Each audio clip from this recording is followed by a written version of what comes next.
So the Madlanga Commission will continue with testimony from KwaZulu-Natal Hawks head Lesetja Senona. Yesterday, he was pressed about a perceived conflict of interest when he encouraged Vusimuzi Matlala to seek legal advice over a multi-million rand SAPS contract, which has since been cancelled. Watching developments for us is once again SABC News senior reporter Canny Maphanga, live to us from the Bridget Mabandla Justice College in Pretoria. And Canny, this is just one of several issues that Senona was pressed on yesterday, including the fact that he shared confidential information with Matlala.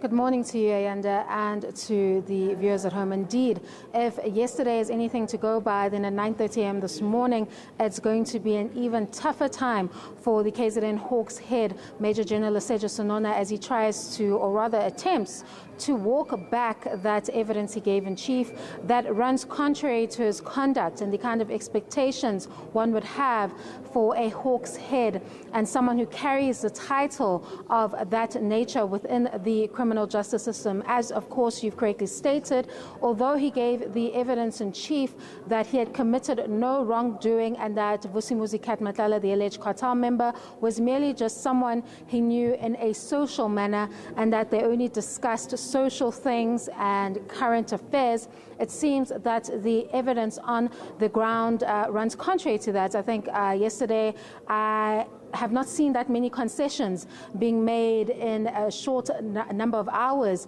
before the commission. As you've seen, Advocate Adila Hassim has gone through or systematically combed through those WhatsApp exchanges to show how his conduct and the WhatsApp exchanges and the content thereof paints a different picture to the commission about Maj-Gen Senona. We're seeing that Vusimuzi Matlala was able to exchange documents, sensitive documents with Senona that included the private information of SAPS officials, including Hawks officials, which are key to that docket of Nengi, who was one of those alleged criminals in which it seems that Matlala had an interest in that particular docket.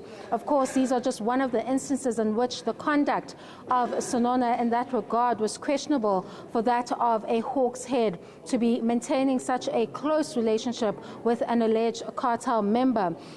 Of course, if you look at the conduct going further and the claim that he didn't know about this alleged criminal dealings of Vusimuzi Matlala, that of course collapsed before the commission yesterday when they were able to uncover that even though he discovered through the March 2025 article that this particular individual had alleged criminal dealings and he claims to have cut him off at that point, the language changed from cut him off to gradually cut him off after it was discovered, rather, that he continued to communicate with Matlala until May 2025, I think less than a day before he was arrested. They continued to meet. He continued to set up meetings with KZN Top Cop Lieutenant General Matlala in a bid to assist Matlala with his contract woos that would later be cancelled. And once he learns of that fact, he sent him a message saying that Matlala should take SAPS on, i.e. to sue them or take legal advice